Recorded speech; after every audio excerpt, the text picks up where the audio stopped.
Thank you, everybody, for your attention to all these critical issues today. I do have one question that has been alluded to already.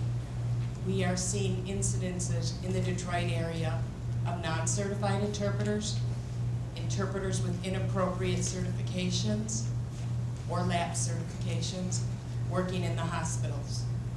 We are seeing situations where the hospitals are asking the deaf people to sign waivers. We are seeing incidents where the interpreters are asking deaf people to sign the waivers. What recourse do we have? How do we proceed to follow the law? And I guess we do need clarification, whether it is a guideline or a law, as Susan stated. But it's my understanding from the chart, it says mandatory, October 7, 2014. Mandatory to me means it's required. So Mr. Levy, how do we proceed when we see these violations?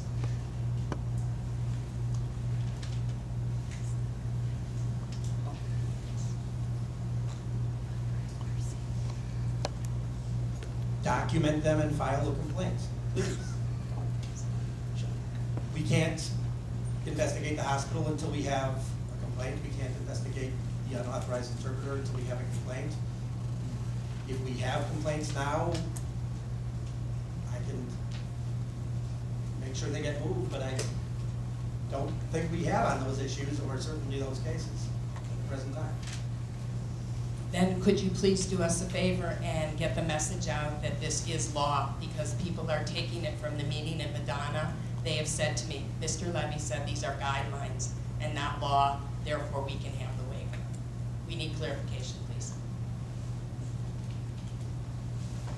Well, I think I've clarified it here. I will find a way to clarify it on the web. But they are, the rules are law, but the rules cannot create what does not exist. And the waiver is there to allow a deaf person to have the ability to make a decision as to what's the best way to proceed in a given situation. If no waiver is allowed, if we stay with just a mandatory, you get a certified interpreter, qualified interpreter, or nothing, a lot of people are going to get nothing. And that may be okay in the abstract, but those people who would get nothing have the right to decide for themselves. And that's where the waiver comes in.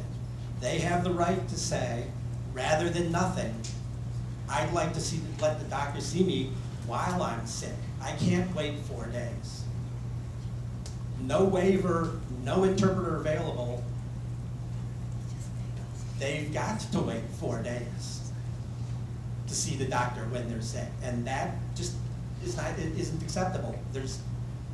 I don't like it. There's nothing I can do in that room, in every doctor's office every day, except try and give people the tools. And when I say I, it's just I as a we working together.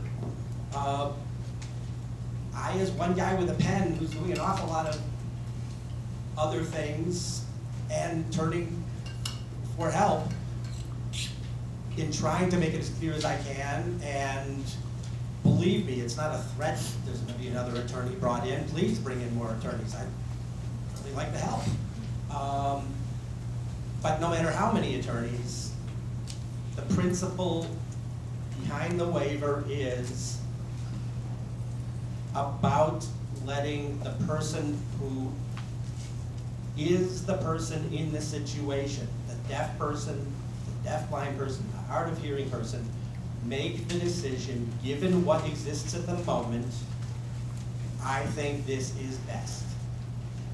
Not my job to tell them they're wrong, not the council's job to tell them they're wrong, not the rules job to tell them they're wrong. They have the power to make that decision. Certainly we don't want to just let the hospital make it without consulting them. And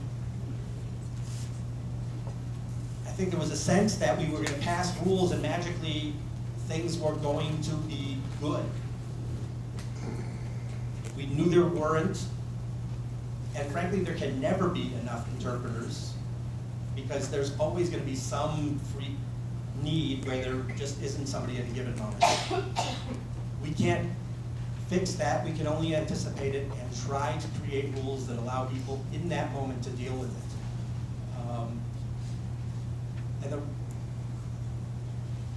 We weren't fooling ourselves in the division or the department that just telling hospitals this is the law, this is the rule, is gonna make everything happen and they're gonna all follow it immediately without follow-up.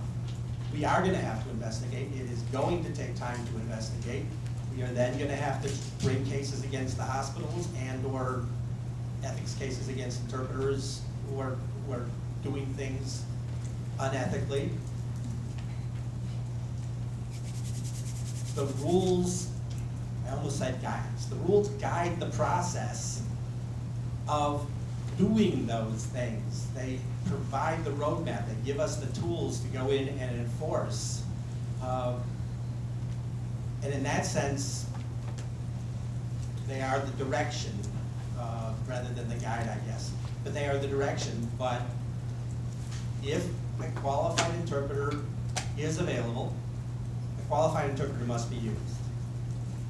When you find out as a provider that a deaf interpreter is being requested, an ASL interpreter is being requested, you start looking, because if you don't start looking then, you're not gonna be excused 3 months later when there's none of it available.